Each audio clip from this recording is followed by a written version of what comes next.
नमस्कार और बहुत स्वागत है आपका प्रॉपर्टी गुरु में। आपके साथ मैं हूं विपिन भट्ट, लेकर हाजिर है आपका मनपसंद programme property Guru, presented by signature global, making India affordable. तो चलिए, आज के शो में भी होने वाली है ढेर सारी बातें। आपके सवाल लेंगे, उनके जवाब लेंगे और ये सारी बातचीत करने के लिए हमारे साथ आज मौजूद हैं लाइसिस फराज के मैनेजिंग डायरेक्टर पंकज कपूर साहब। सर, बहुत बहुत स्वागत है आपका प्रॉपर्टी गुरु में। और चूंकि नए साल में आपसे पहली बार मुलाकात हो रही, तो आपको नए साल की बहुत सारी शुभकामनाएं भी। आपको भी धन्यवाद सर। तो चलिए, नए साल का आगाज थोड़ी बातचीत के साथ किया जाए। तो पंकज साहब, 2022 एक अच्छा साल, आंकड़ों के लिहाज से सेल्स फिगर और तमाम दूसरे नंबर्स भी काफी अच्छे रहे, लेकिन 2023 के लिए आपका क्या प्रोजेक्शन होगा, क्या आउटलुक रहेगा? देखिए, कल ही मैं कुछ डेटा देख रहा था, तो हमने 2022 में करीब 3 लाख करोड़ रुपए इसका जो है ना सेल हुआ था टोटल ओवरऑल मार्केट में। और 2022 में 4 क्वार्टर में मिलाकर के हमने करीब 5 लाख करोड़ रुपए का न्यू लॉन्चेस देखा है। तो सेल्स के अगेंस्ट में करीब 67% हायर है। तो मुझे ये लगता है कि सप्लाई मार्केट में वापस आ गई है, न्यू सप्लाई आ गई है, बिल्डर में इंथुजियाज्म है। हालांकि इकोनॉमिक आउटलुक और दूसरी बातें चलती रहती हैं, लेकिन मुझे लग रहा है कि रियल एस्टेट मार्केट और specially residential real estate market वो अपबीट ही रहेगा। वॉल्यूम्स ग्रो होते रहेंगे, क्योंकि सप्लाई जब ज्यादा बढ़ती है तो वॉल्यूम्स अपने आप ही बढ़ते हैं, बिकॉज बिल्डर बाध्य होते हैं स्कीम्स और डिस्काउंट देकर के जो है ग्राहक को रुझाने के लिए, और इसके लिए वॉल्यूम्स आपको बढ़ते हुए दिखते हैं। अफोर्डेबिलिटी मेंटेन रहेगी, और मुझे लगता है कि इंटरेस्ट रेट भी अपने पीक साइकिल तक पहुंच चुका है। From here I don't see there would be more shocks going forward. ठीक है, ये तो इसकी एक साइड हो गई पंकज जी, लेकिन अगर मैं दूसरी तरफ पूछूं कि डिलीवरी के एंड पर इतने लॉन्चेस तो हो गए, क्या सब कुछ टाइमली रहेगा? क्या कोई शिकायतें नहीं रहेंगी? वहां पर आपको लग रहा है कि सब अपनी जगह पे प्रोजेक्ट कंप्लीट होंगे और एक स्मूथ रन देखेंगे? देखिए, आज भी अगर टोटल जितना भी करीब 12.5 लाख यूनिट का अनसोल्ड स्टॉक है, तो उसमें से करीब 28% स्टॉक ऐसा है जहां पे 12 मंथ और उससे ज्यादा से कंस्ट्रक्शन प्रोग्रेस नहीं थी, तो वो एक स्टॉल्ड स्टेज पे है। बट बहुत सारी ऐसी सप्लाई है जो 2016 रेरा के आने से पहले से स्टॉल्ड है, स्पेशली दिल्ली एनसीआर। बट मैं कहता हूँ महाराष्ट्र और MMR region and Bangalore and Chennai, सारे मार्केट्स में आपको कुछ ना कुछ सप्लाई जो है वो स्टॉल्ड दिखाई देगी। लेकिन क्योंकि रेरा आ गया है, और हमने अपना आपका पुराना इससे एक हफ्ते पहले शो भी किया था जहां पे आपने बोला कि अब रेरा जो है वो एक्टिव और हो गया है, और बिल्डर्स को उन्होंने नोटिस देने चालू कर दिए हैं, तो उससे एफिकेसी भी बढ़ेगी। तो मुझे नहीं लगता कि जो पास्ट में प्रोजेक्ट स्टॉल्ड हुए, एग्जीक्यूशन नहीं कर पाए, तो उस तरीके का एक फिनोमेनन आगे चल के आएगा, क्योंकि रेगुलेटरी स्ट्रांग है और बिल्डर्स ने एक लेसन लर्न किया है। देयर आर डेटरेंट्स, सो इतना नहीं होगा। आप एक अच्छे बिल्डर जिसका एग्जीक्यूशन ठीक ठाक है, एक लोकेशन अच्छी हो, ऐसा नहीं है कि बहुत ओवर प्राइस प्रॉपर्टी खरीद रहे हैं और बिल्कुल अनइनहैबिटेबल लोकेशन में खरीद रहे हैं। क्योंकि अगर आप देखेंगे जो स्टॉल्ड प्रोजेक्ट हुए वो इन्हीं दोनों टाइप की सेगमेंट के अंदर हुए। तो एक प्रोडक्टिव प्राइस में और एक प्रोडक्टिव लोकेशंस में अगर आप घर खरीदते हैं, तो अंडर कंस्ट्रक्शन के घर में भी आपको प्रॉब्लम नहीं होगी। ये जरूर देख लीजिए कि बिल्डर्स का पास रिकॉर्ड ठीक ठाक है, उसके बहुत बड़ा स्टॉल्ड प्रोजेक्ट उसके पास नहीं है, ऑनगोइंग है, कंस्ट्रक्शन प्रोग्रेस साइट पे कंटिन्यूअस हो रहा है, तो आप निवेश करिए कॉन्फिडेंस के साथ। रेगुलेटरी अच्छी है और मार्केट स्पेकुलेटिव नहीं है, मार्केट बहुत ही जेन्युइन है। चलिए, बहुत ही बढ़िया।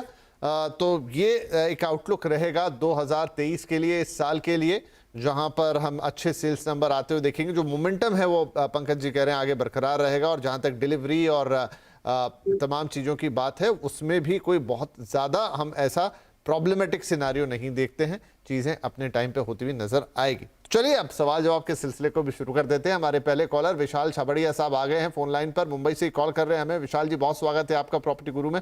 बताइए, क्या पूछना चाहेंगे? थैंक यू सर मेरा क्वेश्चन लेने के लिए। सर, मेरा 60 to 65 लाख के बजट में बैंगलोर के हेबाल लोकेलिटी में मुझे 2 BHK ready to move property देखना है। ओके। और मुझे बेस्ट ऑप्शन चाहिए एक्सपर्ट से। जरूर। तो बिल्कुल साफ है पंकज जी, तो स्ट्रेट क्वेश्चन है। 60 से 65 लाख का बजट रखते हैं, हेबाल में 2 BHK देख रहे हैं, कुछ अच्छे ऑप्शंस चाहते हैं। देखिए हमने आज भी, अगर आपने जो क्वेश्चन पूछा था कि एग्जीक्यूशन रिस्क जिसमें ना हो, उसी तरीके के प्रोजेक्ट्स हमने ढूंढने की कोशिश की है जहां बिल्डर्स की रेटिंग ए और बी है, अच्छी रेटिंग है और प्रोजेक्ट में एग्जीक्यूशन रिस्क नहीं है, तो या तो एडवांस स्टेज के कंस्ट्रक्शन पे है और या फिर वो रेडी है। तो उसमें उसके हिसाब से हमारे पास कुछ 7 से 8 ऐसे प्रोजेक्ट्स की डिटेल दिख रही हैं जो आपके बजट में बैठती हुई दिखेगी। हालांकि अनसोल्ड इन्वेंट्री कम है तो आपको थोड़ा रीसेल मार्केट में भी ढूंढना पड़ेगा, क्योंकि जब प्रोजेक्ट्स रेडी हो जाते हैं और लेस एग्जीक्यूशन रिस्क होता है तो वहां पे आपको ज्यादा अनसोल्ड बड़ा मिलता नहीं है, आपको रीसेल से भी बात करनी देखना पड़ सकता है। ये करीब 5,000 रुपए के रेंज के प्रोजेक्ट्स हैं। 5,000 मींस एवरेज 5,000 है, लेकिन आपको 5,400 से 7,900 रेट पे हैं। इसमें अल्टीमा प्रोजेक्ट है, ये रचनाहल्ली में है, 2022 अगस्त में रेडी हो गया और ये कुछ 8,000 रुपए के भाव पे है, 57 to 67 lakhs के रेंज के अंदर है। शिवा शक्ति स्प्रिंगफील्ड प्रोजेक्ट है, ये HBR लेआउट में है, ये 6,300 रुपीज के रेंज पे है और ये मैं आपको सब 2 BHK के यूनिट बता रहे हैं। ये भी 55 से 60 लाख के ब्रैकेट के अंदर बैठता है। अशोका लेजेंड है, ORR हैनूर बैंगलोर में मिलता है, ये 57 lakhs to 67 lakhs में है, इसमें 6,800 रुपीज का रेट है। सिल्वर ट्री बोलीवर्ड रेसिडेंस है, ये थलीसंद्रा एरिया में पड़ रहा है, 6,500 के एक प्राइस ब्रैकेट में आपको मिल जाएगा। अरविंद स्पोर्टिया रचनाहल्ली में एक दूसरा प्रोजेक्ट है जो 7,700 रुपए के रेंज पे है। तो ये कुछ आपके पास चॉइसेस हैं, आप एक विजिट ले लीजिए, प्रोजेक्ट का लेआउट देख लीजिए, वास्तु देख लीजिए और उसके बेसिस के ऊपर आप खरीद सकते हैं। ये ज्यादातर सारे प्रोजेक्ट्स एक रेडी स्टेज के ऊपर है। चलिए, तो बहुत अच्छे ऑप्शंस यहाँ पर पंकज जी ने आपको दे दिए हैं, तो एक नजर इन पर डालिए, आप थोड़ा अपने हिसाब से उनको सॉर्ट आउट कीजिए। आप विजिट कर सकते हैं तो बहुत ही अच्छी बात है जाके, क्योंकि बिना देखे तो प्रॉपर्टी लेनी भी नहीं चाहिए। एक फिजिकली जब देखेंगे तो बहुत अच्छा आपको समझ में आएगा। लेकिन ये वो प्रोजेक्ट्स हैं जहां पर कोई एग्जीक्यूशन रिस्क नहीं है and one of the best properties available जो पंकज जी ने आपको बताई हैं। चलिए, तो ये सुझाव हो गया विशाल जी के लिए। अब हमारी अगली कॉलर है शालिनी गुप्ता, आप भी हमें मुंबई से कॉल कर रही हैं। शालिनी जी, बहुत स्वागत है आपका प्रॉपर्टी गुरु में, क्या पूछना चाहेंगी आप? हाँ सर, मेरी एक प्रॉपर्टी है, उनमें में एक मेरी शॉप है एक्चुअली। मैंने 2019 में 29 लाख में खरीदी थी। ओके। अभी मैंने उसको रेंट पे दे के रखा हुआ है, 13,000 उसका रेंट आता है। तो मैं क्या उसको सेल कर दूं या उसको अभी कंटिन्यू करूं? ठीक है शालिनी जी, बहुत अच्छा सवाल है आपका। तो एक कमर्शियल प्रॉपर्टी है पंकज जी, एक शॉप है, 29 लाख रुपए की इन्होंने ली थी नवी मुंबई। 2019 का परचेज है, यानी करीब करीब 13 साल इसको हो गए। 13,000 रुपए इनको फिलहाल उसका किराया आ रहा है। तो क्या करना चाहिए? क्या इन्हें ये प्रॉपर्टी रखनी चाहिए या बेच देनी चाहिए? देखिए, ये बड़ा अच्छा क्वेश्चन है और जो शॉप्स मार्केट और कन्वीनियंस शॉप्स होती हैं, इसमें जो है अपसाइड बहुत जल्दी मिलती है। तो ये जो है ना डेंसिटी से ज्यादा रिलेटेड होती है। मुझे इन्होंने अपनी लोकेशन नहीं बताई है, जब मेरे हिसाब से जो लोकेशन है आपने जिस प्राइस पे खरीदी है वो 9,000 रुपए पर स्क्वायर फीट का है, तो इसका मतलब ये एक डेवलपिंग लोकेशन होगी जहां पे आपने खरीदा है और ये इस वक्त 5.4% का रेंटल यील्ड दे रही है, जो ज्यादातर कन्वीनियंस स्टोर्स देते हैं आपके खरीद के प्राइस के ऊपर। तो मेरे हिसाब से आप इसमें होल्ड कीजिए, रेंट आप कमाती रहिए, क्योंकि जैसे जैसे यहाँ डेंसिटी बढ़ेगी तो उस एरिया का रेवेन्यू का पोटेंशियल बढ़ता है, तो शॉप के ऊपर इसका सबसे ज्यादा बड़ा इम्पैक्ट आता है और इसमें मैनीफोल्ड इंक्रीज होता है। तो क्योंकि आप अभी 10 साल रुकी हुई हैं, तो मेरे हिसाब से इसको आप होल्ड कीजिए फर्दर। ये आपको अच्छा रिटर्न, अच्छा मल्टीपल रिटर्न आपको देगी गोइंग फॉरवर्ड, जैसे जैसे आपका एरिया ज्यादा डेवलप होगा और वहां पे आपको डेंसिटी बढ़ती हुई दिखाई देगी। तो मेरे हिसाब से अभी आप इसको होल्ड कीजिए। चलिए शालिनी जी, तो यहाँ पर बहुत ही स्ट्रेट सलाह है कि आप इसे होल्ड कर सकते हैं, तो बिल्कुल इसे होल्ड करके रखिए। ये बहुत अच्छे रिटर्न देने की क्षमता रखती है। कमर्शियल प्रॉपर्टी, किराया भी आपको ठीक ही ठाक मिल रहा है। सो अगर कोई बहुत आवश्यकता नहीं है इस समय पैसों की या कोई ज़रूरत नहीं है ऐसी, तो प्लीज़ होल्ड, यही एक अच्छा सुझाव रहेगा, अच्छा फैसला होगा। चलिए, इसी के साथ वक्त हो गया हमारे लिए कि एक छोटा सा ब्रेक ले लें, ब्रेक के बाद बातचीत जारी रहे।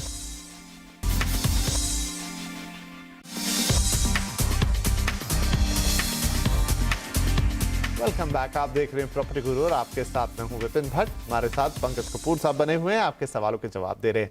हमारे अगले कॉलर हैं तिलक राज साहब, जो कि चंडीगढ़ से हमें फोन कर रहे हैं। तिलक जी, बहुत स्वागत है आपका प्रॉपर्टी गुरु में। क्या सवाल रहेगा आपका? सर नमस्कार।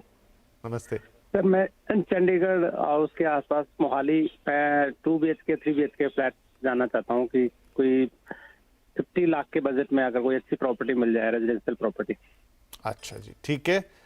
तो ट्राई सिटी और खास तौर पे मोहाली पर फोकस है इनका। पंकज जी, 50 लाख के आसपास का बजट है, 2 BHK 3 BHK, क्या इन्हें मिल सकता है? उस पर सुझाव चाहिए। देखिए, आपको मिल सकती है प्रॉपर्टी, और कुछ मिला करके हमने जो रेडी में देखा तो उसमें करीब 4 ऐसे प्रोजेक्ट्स नजर आए हैं जो आपके मोहाली में और खरार एरिया में आपको मिल सकते हैं। और इसमें एक सिटी ऑफ ड्रीम्स है, ये SBS ग्रुप का है, मोहाली में प्रोजेक्ट है। इसका साइज कुछ 950 से 1400 स्क्वायर फीट का है। ये करीब 3500 रुपए के भाव पे है, तो आपको 40 लाख के अंदर मिल जाएगा। गिलको हिल करके प्रोजेक्ट है, ये भी मोहाली में है, ये भी रेडी प्रोजेक्ट है। इसमें 1000 स्क्वायर फीट का कुछ 5000 रुपए के रेट पे है, तो 53 लाख के बेस कॉस्ट के ऊपर आपको मिल जाएगा। औरा एवेन्यू करके प्रोजेक्ट है, औरा बिल्डर्स का, ये खरार में आपको पड़ता है। ये अगस्त 21 को रेडी हुआ है और ये कुछ 1250 से लेके 1500 स्क्वायर फीट का है। ये आपका प्राइस आपका 2666 के रेंज के ऊपर है। ये आपका 32 से 36 लाख पे है। और एक चौथा जो प्रोजेक्ट है, जॉयनेस्ट, ये सुषमा बिल्टेक का प्रोजेक्ट है। ये जून 2022 में रेडी होकर के चालू आया। ये बड़ा प्रोजेक्ट है 800 यूनिट का। हालांकि बाकी सारे भी प्रोजेक्ट्स के साइजेस जो हैं, प्रोजेक्ट साइजेस बड़े हैं, टाउनशिप प्रोजेक्ट हैं। तो ये करीब आपके 1080 स्क्वायर फीट के सेलेबल एरिया पे है। 4500 रुपीज का प्राइस है। इसकी बेस कॉस्ट कुछ 49 लाख के करीब है। तो आप ये चुन लीजिए और एक बार विजिट कीजिए, लोकेशंस देख लीजिए, हैबिटेशंस देख लीजिए, आजू बाजू में कैसा है, उसके बेसिस पे आप निवेश कर सकते हैं इन सब प्रोजेक्ट्स में। राइट तिलक जी, ढेर सारे ऑप्शंस यहाँ पर पंकज जी ने आपको दे दिए हैं। सभी ग्रेड ए के डेवलपर्स और एग्जीक्यूशन रिस्क जो खासतौर पे पंकज जी देखते हैं कि भाई आपको जो प्रॉपर्टी आप देखने जा रहे हैं कहीं वो फंस तो नहीं जाएगी, किसी और प्रकार की कोई दिक्कत तो नहीं है, तो वो तमाम चुनिंदा प्रॉपर्टीज ही आपको बताते हैं जहां पर इस तरह का कोई रिस्क इन्वॉल्व ना हो। तो प्लीज जाके देखिए, समझिए और एक डिसीजन लीजिए। आगे आपको कोई और भी मदद की जरूरत लगती है तो आप हमें निसंकोच फिर से लिखिए, हम आपकी जरूर मदद करेंगे। तो चलिए, ये तिलक जी के लिए हो गई सलाह। हमारे अगले कॉलर है राकेश कुमार साहब, जो हमें राजधानी दिल्ली से कॉल कर रहे हैं। राकेश जी, बहुत स्वागत है आपका। क्या सवाल रहेगा? मैं सेक्टर 23 द्वारका में रहता हूँ जी। तो वहाँ 2 BHK के लिए एक तो इशू है कि वहाँ 20 से 25 साल पुराना है, तो यहाँ द्वारका में लेना राइट डिसीजन होगा कि नहीं। और अगर द्वारका, दूसरा क्वेश्चन है कि अगर द्वारका में ना लूँ तो द्वारका एक्सप्रेसवे, नोएडा एक्सप्रेसवे और नोएडा में कहाँ बेहतर होगा और किस प्रोजेक्ट में, एडवाइस कीजिए। जरूर। तो पंकज जी, द्वारका में लेना चाहते हैं लेकिन कह रहे हैं जो भी अवेलेबल है वो रीसेल में ही है, थोड़े पुराने घर हैं। फिर ऑप्शन इनके पास है द्वारका एक्सप्रेसवे, नोएडा एक्सप्रेसवे, और उस तरफ ये नोएडा की तरफ देख रहे हैं। 60 से 80 लाख का बजट रखते हैं, 2 BHK 3 BHK जो भी आ जाए उस बजट में। तो क्या इनके लिए ऑप्शंस होंगे? इनके पास ऑप्शंस हैं। तो एक दो प्रोजेक्ट हैं। एक सिग्नेचर ग्लोबल है, 37D जो सेक्टर है इसके अंदर पड़ता है। ये एक्चुअली फ्लोर्स बना रहे हैं, तो इसमें आपका ज्यादा समय का नहीं लगेगा। हालांकि ये अंडर कंस्ट्रक्शन के अंदर के प्रोजेक्ट हैं। ये 80 से 85 लाख के अंदर आपको मिल जाएगा। 1000 से 1050 जो है वो एरिया है, तो इसके अंदर है। और 2 साल के अंदर आपको डिलीवरी मिल जाएगी। इनका जो रेट है वो 6800 रुपीज के करीब है। इनके यहाँ जैस्मिन करके जो उनकी जो प्रोजेक्ट है, इसके अंदर आपको टॉल टावर्स भी हैं और फ्लोर्स भी है। मैं स्पेसिफिकली बोलूंगा कि आप फ्लोर्स में निवेश कीजिए। द्वारका एक्सप्रेसवे का शायद एंटिसिपेटेड ओपनिंग जो है वो जून 23 की है, तो उसके बाद प्राइजेस के भी एप्रिसिएशन होने के चांसेस हैं गोइंग फॉरवर्ड, तो आप यहाँ पे चूज कर सकते हैं। इसके अलावा द्वारका में आपको हुडा के कुछ अफोर्डेबल हाउसिंग प्रोजेक्ट्स भी हैं जो द्वारका एक्सप्रेसवे के पास में है, जिसमें GLS signature and Mahira homes करके प्रोजेक्ट हैं। ये आपको सस्ते घर भी अवेलेबल कर सकते हैं, ये लॉटरी सिस्टम के थ्रू होते हैं, तो आप इनको भी चूज कर सकते हैं। और इसके साथ साथ जो है आप, क्योंकि आप अगर द्वारका में रह रहे हैं तो शायद आपका जो इंटरेक्टिबिलिटी और आपके जो कनेक्टिविटी है कि इस बच्चे का स्कूल है, कॉलेज है, बाकी चीजें अगर वहां से इंटीग्रेबल है, तो आपको उस जगह को छोड़ करके दूसरी जगह शिफ्ट होने में थोड़ी सी मुश्किल आ सकती है, तो इसके लिए आप द्वारका चूज कर सकते हैं। लेकिन अगर आप चाहें तो नोएडा, क्योंकि नोएडा दिल्ली से जो है रिलेटिवली पास पड़ता है, तो नोएडा के अंदर भी हमने ऐसे प्रोजेक्ट्स निकाले हैं जो नियरिंग कंप्लीशंस हैं, और आप इसमें चूज कर सकते हैं। इसमें गुलशन बॉटनिया प्रोजेक्ट है, ये सेक्टर 144 का है में प्रोजेक्ट है। इसमें 2 BHK आपको 60 to 62 लाख में मिल जाएगा। एक्सप्रेस एस्ट्रा प्रोजेक्ट है, ये भी आपको 66 to 70 लाख रुपीस के बजट में मिल जाएगा। बोगनविला है जो सेक्टर 150 नोएडा के अंदर है। गोदरेज पाम रिट्रीट करके 150 के अंदर प्रोजेक्ट है, ये भी आपको करीब 85 लाख रुपीस के रेंज के अंदर मिल जाएगा। तो नोएडा के अंदर भी आपके पास चॉइसेस हैं जो आपके A और B ग्रेड के बिल्डर्स हैं और जिनका एग्जीक्यूशन पास्ट में थोड़ा ठीक ठाक रहा है, अच्छा रहा है, और A ग्रेड बिल्डर हैं, तो उसकी ये चॉइस है, आप इनमें से कुछ भी चूज कर सकते हैं। चलिए, तो आपकी तमाम चीज़ों को देखते हुए राकेश जी, आपकी अभी प्रेजेंट लोकेशन, फिर बच्चे का स्कूल, आपका ऑफिस से कम्युनिकेशन, कम्यूट वहाँ तक, और तमाम चीज़ों को देखते हुए कुछ अच्छे ऑप्शंस द्वारका के भी, या फिर आप द्वारका एक्सप्रेसवे या नोएडा में जो भी देख रहे हैं वहाँ के लिए भी पंकज जी ने आपको दे दिए हैं। अब आपको थोड़ा सा बैलेंस बिठाते हुए अपनी लोकेशन को चूज़ करना होगा, लेकिन ये बेहतरीन ऑप्शंस आपके पास हैं। एक बार नज़र ज़रूर डालिए, विजिट कीजिए, और अगर फिर लगता है तो आप हमें दोबारा लिख सकते हैं। होप कि ये सलाह से आपको आगे बढ़ने में काफ़ी मदद मिलेगी। चलिए, इसी के साथ वक्त एक और छोटे से ब्रेक के बाद बातचीत जारी रही।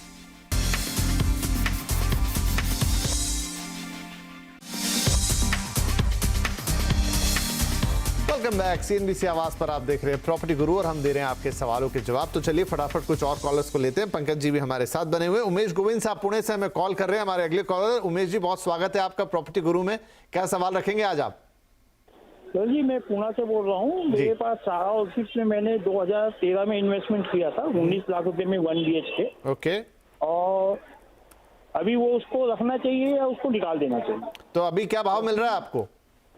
अभी एक्चुअली में 2-3 साल पहले तो काफी अच्छा मिल रहा था, अभी आइडिया नहीं लिया है क्या भाव में। फिर भी 3 साल पहले का भाव? 3 साल पहले तो 25 मिलने को तैयार था। ओके, ठीक लेकिन है। वो पार्किंग होने की वजह से कस्टमर विदाउट पार्किंग वाला चाहिए था उसको, तो अपना पार्किंग का एडिशनल पैसा जो दिया हुआ है उसका पैसा वापस नहीं मिल रहा था। लेकिन ठीक है, कोई बात नहीं, बहुत सारे लोग ऐसे भी आएंगे। अब तो लोग पार्किंग वाला घर ढूंढते हैं। 3 साल पहले की बात अलग रही होगी और फिर पर्टिकुलर किसी की चॉइस भी होती है, बजट भी होता है। एनीवे, तो पंकज जी 2013 में इन्होंने 19 लाख का घर खरीदा था 1 BHK। अब ये कह रहे हैं कि क्या इसमें बने रहें, निकाल दें, और एक समय में तो इन्हें 25 लाख तक ऑफर भी हुआ था। आज की स्थिति जानना चाहते हैं। देखिए, आज अगर रीसेल का भाव देखते हैं तो ये कुछ 26 से 28 लाख रुपए का भाव है, जो 5,000 से 5,500 रुपए के प्राइस पे चल रहा है इस पर्टिकुलर प्रोजेक्ट्स में और सराउंडिंग रीजन के अंदर। और आपकी प्रॉपर्टी अगर 19 में खरीदी है तो आपने 42% का एप्रिसिएशन ले लिया है। जो ऑनगोइंग रेंटल यील्ड है वो करीब 2.4 है। तो मुझे ये जो स्लगिश रेंटल यील्ड है, इससे मुझे नहीं लगता कि आगे आपका फ्यूचर प्राइस में फर्दर ग्रोथ हो के प्रोस्पेक्ट्स बहुत ज्यादा दिख रहे हैं। बिकॉज चाकन ऐसा भी नहीं कि पुणे से बिल्कुल कनेक्टेड है, तो आप सिटी से जितना दूर जाते हैं उतना ज्यादा ग्रोथ के प्रोस्पेक्ट्स थोड़े कम हो जाते हैं। आपको ऑलरेडी 42% का एक एप्रिसिएशन अगर मिल रहा है, तो मेरी सजेशन ये रहेगी कि आप इसे बेच दीजिए, क्योंकि रेंटल यील्ड इतनी कंड्यूसिव और इतनी प्रोडक्टिव नजर नहीं आ रही। राइट, तो उमेश जी सारा हिसाब किताब पंकज जी ने आपको समझा दिया है। आप बेच के निकल सकते हैं। 26 से 28 लाख रुपए तक यहाँ आपको मिल जाएंगे। और आप कह रहे हैं कि पार्किंग भी है तो शायद उसका एडिशनल बेनिफिट भी आपको मिलेगा। और इसी के साथ अब क्योंकि वक्त समाप्त हो रहा है, सवाल और भी हैं लेकिन अगले हफ्ते के लिए छोड़ेंगे। लेकिन पंकज जी का शुक्रिया कहेंगे। सर बहुत शुक्रिया, आपने वक्त निकाला, हमारे दर्शकों के सवालों के जवाब दिए, रियल एस्टेट पर अपनी राय रखी। एंड आई होप कि हमारे दर्शक इससे काफ़ी लाभान्वित होंगे। बहुत शुक्रिया शो ज्वाइन करने के लिए। और हमारे दर्शकों का यानी आपका भी बहुत बहुत शुक्रिया। आप हर हफ्ते हमसे जुड़ते हैं, अपने सवाल हमें भेजते हैं। हम भी यही दरख्वास्त करेंगे pg@moneycontrol.com पर अपने सवाल हमें भेजते रहिए। जो भी परेशानी है बस थोड़ी सी लिख दीजिए, अपना फ़ोन नंबर डाल दीजिए, बाकी हम पर छोड़िए। हम पूरी कोशिश करेंगे कि आपकी रियल एस्टेट से जुड़ी हर परेशानी का, हर सवाल का एक सटीक हल, एक बेहतर हल निकाल कर आपको दें। तो चलिए अगले हफ्ते फिर मुलाकात करेंगे। तब तक के लिए अपना ध्यान रखिए।